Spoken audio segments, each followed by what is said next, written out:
Me voilà, oulala, toujours avec le super gros classeur. Faudrait que je pense à le ranger. En même temps, en période de confinement, peut-être que je vais avoir le temps de le ranger. Bonjour les premières. Vous êtes certainement surpris de me voir derrière cet écran. J'avais envie de vous rendre la correction du poème à une dame créole sous forme, disons, différente. Hein, et pourtant, c'est pas vraiment ce qui me ressemble de faire des vidéos. Mais bon, passons, il faut savoir évoluer. Donc, les premières, nous allons corriger le poème et puis en même temps, je voudrais m'adresser au terminal puisque si par chance ou malchance, je ne sais pas comment on peut formuler cela, si vous allez au rattrapage, les poèmes de Baudelaire tombent assez fréquemment puisqu'ils sont, du point de vue de la forme, assez faciles à étudier. Les thèmes abordés sont toujours plus ou moins les mêmes, parfois difficiles, je vous l'accorde, mais voilà, il me semblait intéressant de vous partager aussi cette vidéo et de vous faire un petit coucou en même temps. Donc les premières, dans le travail précédent, je vous ai posé un certain nombre de questions sur le poème à une dame créole. Ouf, j'ai un petit peu essoufflé, excusez-moi, je viens de monter les escaliers, j'étais en retard. Donc, le poème à une dame créole.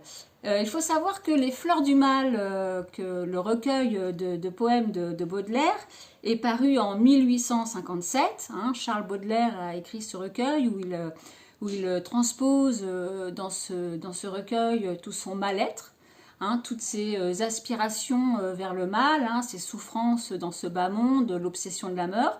Mais dans le même temps, il exprime un idéal. Hein, il voit par exemple dans la femme une source d'inspiration, de réconfort, de consolation.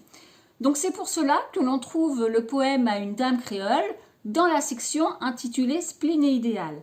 Un spleen pour le côté plutôt noir, hein, je ne vais pas dire déprimant, c'est un euphémisme, hein, plutôt il sombre dans la dépression, hein, où tout n'est que souffrance. Et puis spleen et idéal, spleen s'oppose donc à idéal, hein, idéal où là vraiment il évoque un paradis sur terre.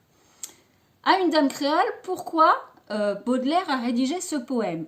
Tout simplement parce que pendant sa jeunesse, malheureusement il a perdu son père et sa femme s'est remise avec un homme, le général Opic, et ils ne s'entendaient pas très bien entre Baudelaire et son beau-père, c'était vraiment très tendu.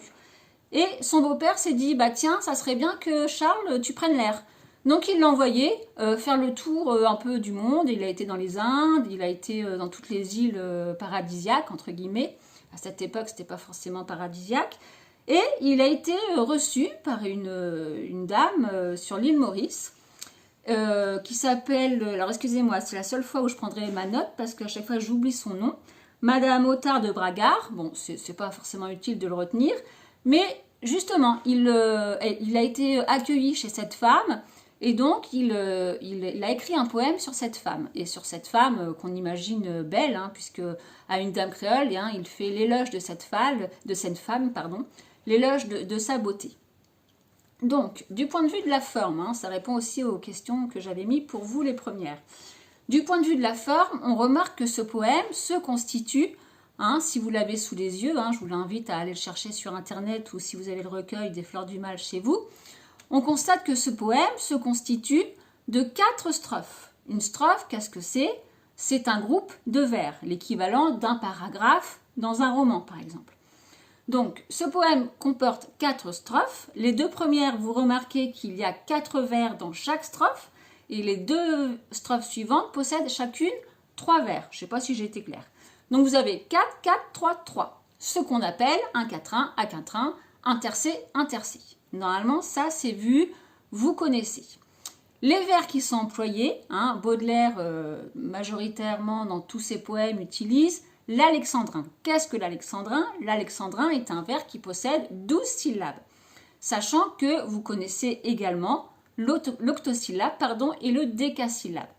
Donc vous remarquerez que ce poème se compose de 2 quatrains suivis de 2 tercets et qu'il n'utilise dans l'ensemble du poème que des alexandrins.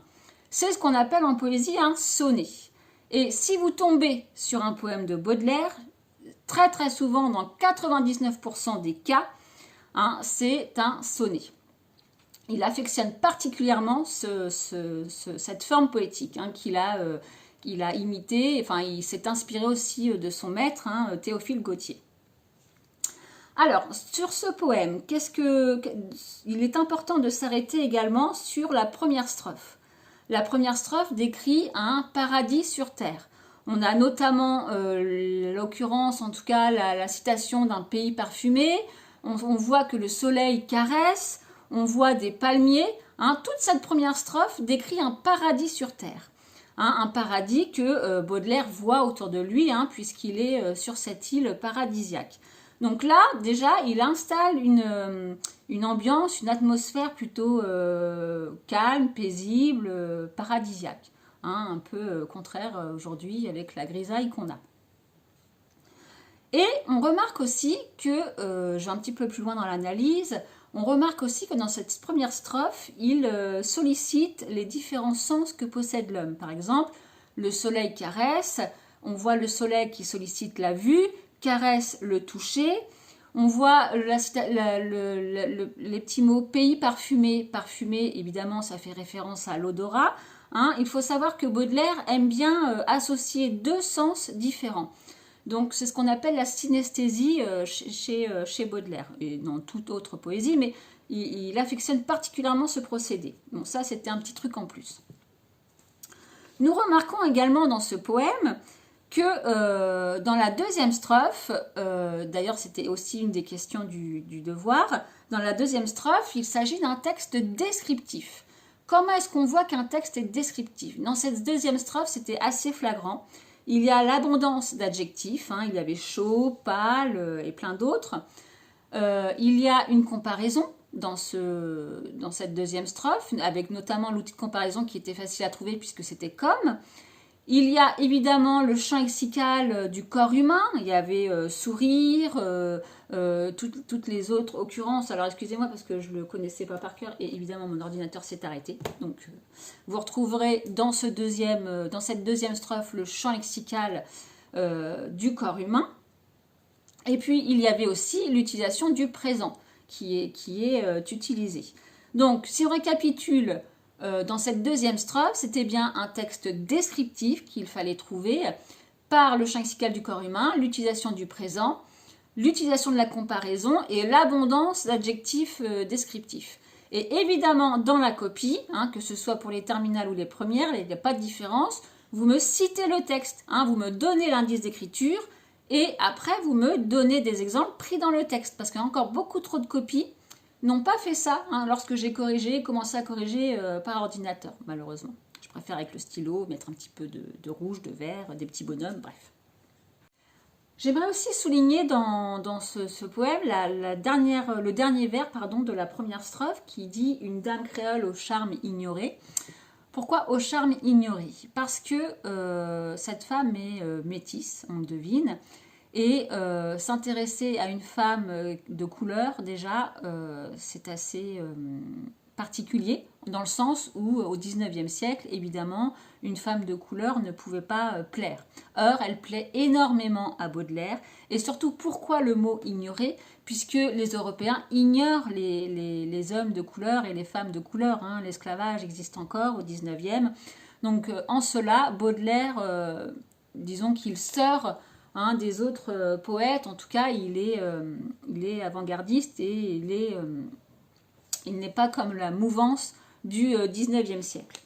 Voilà, donc pour récapituler ce poème, hein, il aurait fallu mettre en avant, si vous l'avez à l'oral, hein, ce poème, il fallait mettre en avant le pouvoir de la femme, hein, le pouvoir hypnotique, le pouvoir de faire voyager Baudelaire. Et puis, bien évidemment, montrer la structure du poème, montrer que c'est un texte descriptif, montrer les images, hein, il y a des hyperboles, des antithèses, hein, évidemment, il y a tout un lexique à acquérir littéraire pour étudier ce poème. Les premières, c'est normal, pour l'instant, on étudie plutôt la forme. Les terminales, si vous vous penchez sur ce poème, vous avez certainement plein de choses à dire et à montrer. Voilà. Bien écoutez, j'espère que cette petite vidéo a été plutôt claire et n'hésitez surtout pas à y liker, hein, comme dirait mon fils, à atomiser les petits pouces bleus. Et je vous dis à très bientôt.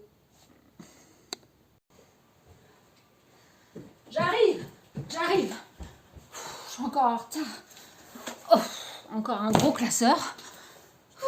Voilà, avec le confinement là. Punaise, le brushing il ressemble à rien. Enfin bref, on va quand même commencer. Alors, aujourd'hui, bon, je vais pas ouvrir le classeur, de toute façon je connais les cours par cœur comme d'habitude.